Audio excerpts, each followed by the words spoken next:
Prologue. Tatai kitate, sade, navkekon, tate naun bipide. The fight begun would not end until the end. Tare Hassan. Shit. Natkapu illustrated how silly the old Yautja saying was by feinting to the left, then slipping around the sparring spear thrust out by his opponent. With astonishing speed, the leader followed through with a lightning lunge, grasping the edge of the student's mask and ripping it off his face, shearing off a couple of tightly bound ringlets of hair in the process. Yellow eyes blazed with surprise. Mandibles clicked with shame. The student yawked with displeasure, attempting to slap Nakapu back with the blunt side of the spear. But with a creaking heave of his armour, the master took advantage of the cocky student's bad positioning, hacking down on the elbow with the blunt edge of his leather gauntlet, forcing the weapon to slap down onto the floor. Then, before the snot-nosed fool could even begin another sorry howl, the expert reached in and boxed the warrior's right tusk so hard that it looked to the others as though the young one's head would be ripped from his muscle-grieved neck. The student could only give to the force so adroitly positioned. With a gasp, he toppled to his knees. Nain desinje da. The pure win, of course.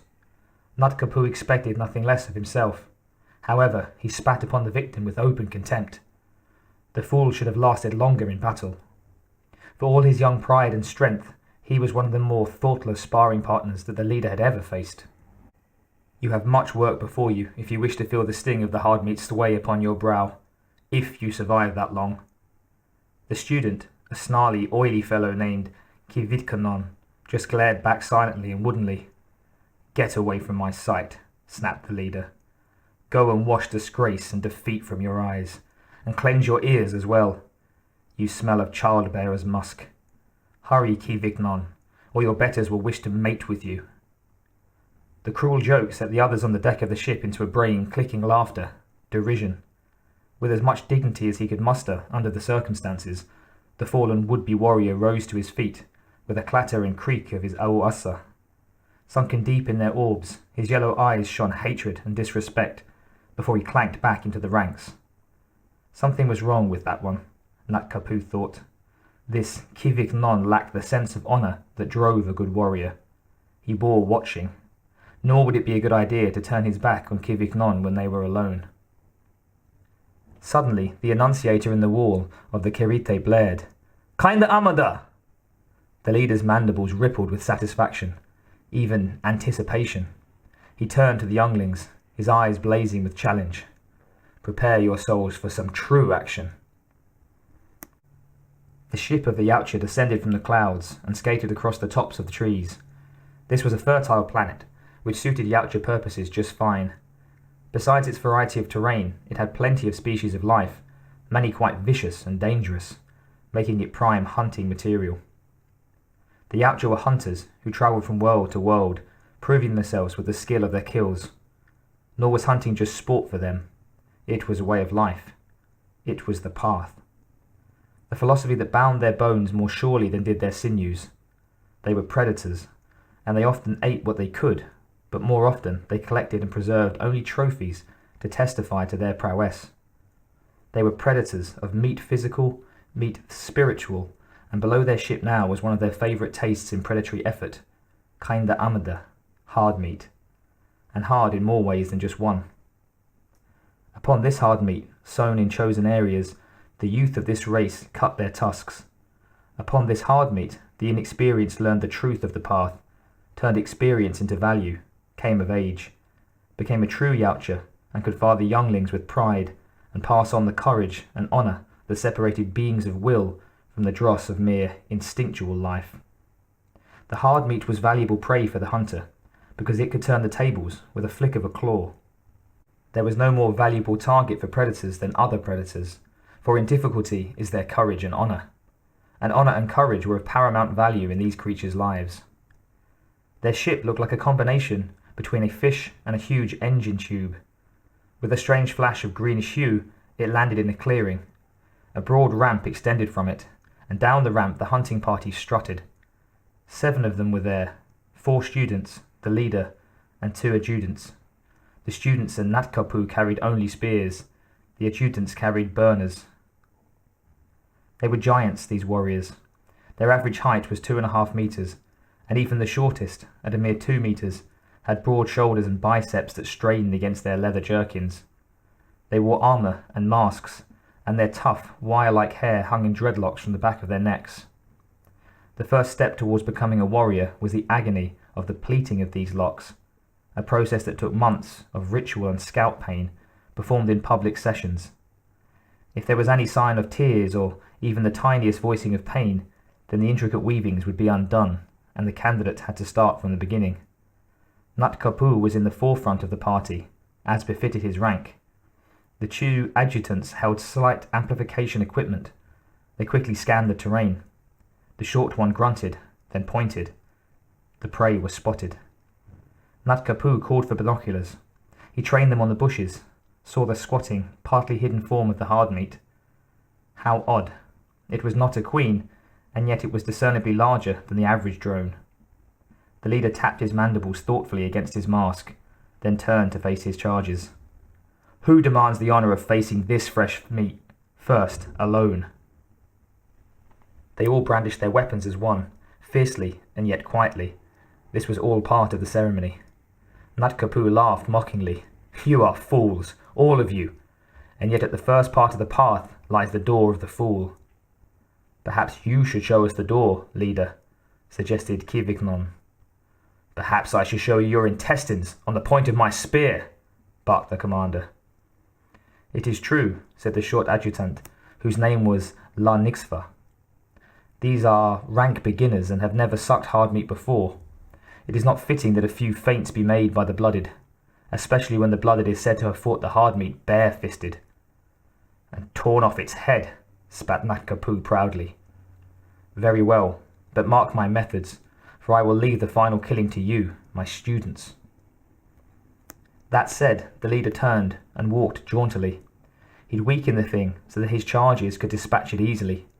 It had been a long day, and he was looking forward to going back and selecting a bowl of knitlip to drink with his bloody meal, to the relaxation it would bring, and the pleasant dreams of his wives, waiting for his valiant seed back home.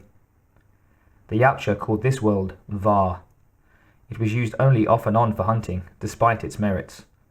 The brave people were vagabonds of a sort, and had a wide field in which to range, touching on a variety of worlds.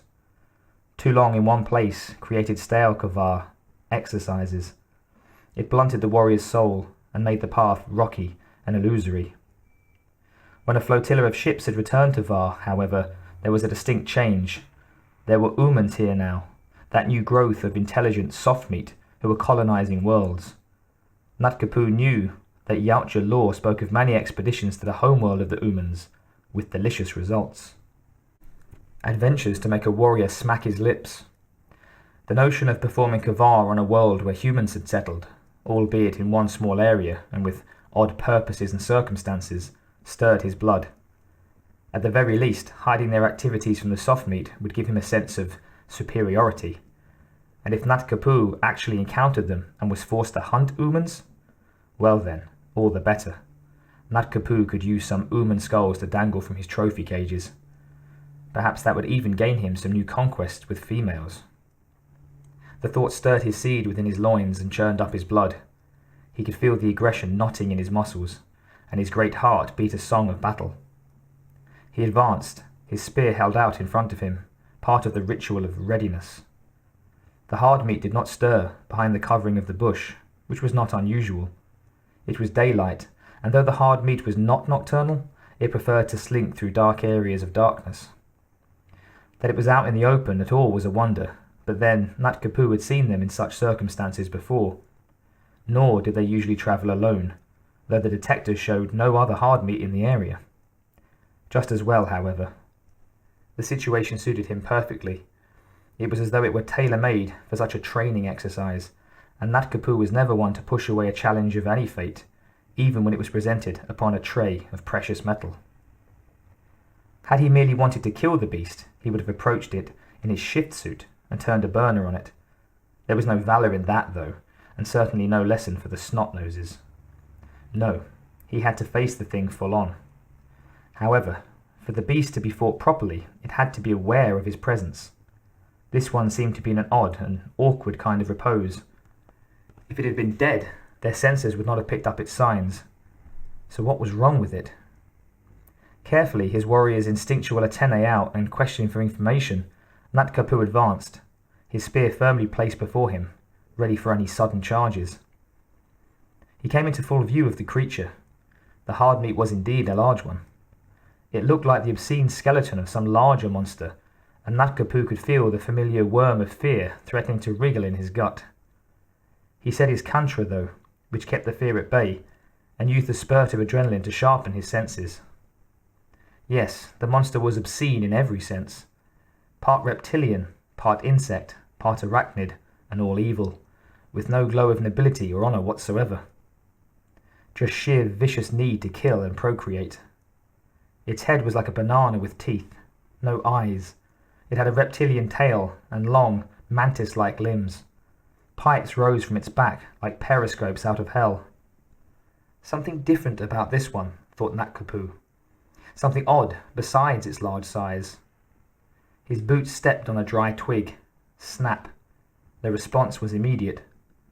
The hard meat rose up like a vehicle on hydraulic crane legs, and a soul-chilling hiss escaped from its mouth. Thick saliva dripped from its jaws, and it reared up for what looked like the beginning of a charge.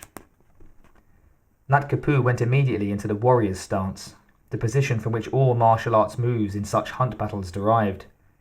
His mind spun ahead, calculating the maneuvers that would be necessary when this creature attacked. The hard meat always attacked. These were not shy creatures. They were vicious fighters, albeit with limited intelligence.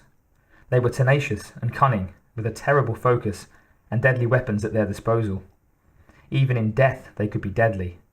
Their blood was acid that could eat through some Yautja armor, all Yautja flesh.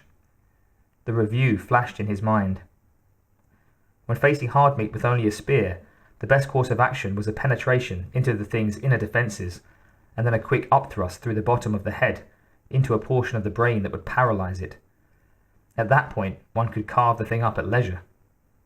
The challenge in this situation was to duel with it only a while, perhaps slightly incapacitating it, so that the students would have an easier road to the final victory. A wound to the thorax, perhaps, or a lopped-off limb. Hiss.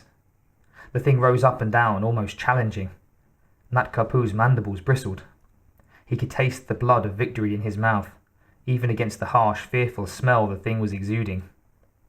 He raised his spear and chanted that most holy of holies, the warrior's song, that blast of wind and rain that terrified greater prey than this.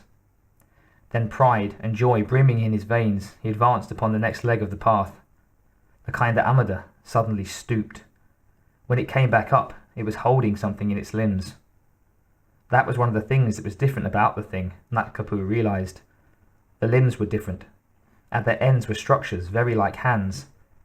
And in those hands now was a weapon. No. Was this a dream? Hard meat couldn't hold weapons. But before he could think any more, the weapon gave off a blast of fire that cut through Natkapu like a giant saber, and the great path suddenly dropped away, like a trapdoor, into pitiless darkness. La Nixva watched as the explosive bullets ran through his commander's armour, watched as they blew his head and chest apart like ripe nuxa fruit.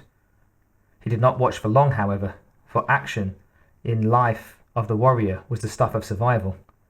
This was no longer an exercise. This was the real thing, and something incredibly unexpected had just happened. Raising his burner, he ran forward, calling out a terse command for the other adjutant to do likewise. The moment he was within striking distance, he pressed the trigger. A stream of power and flame streaked out, attaching itself to the hard meat before the creature had the chance to swing its weapon around.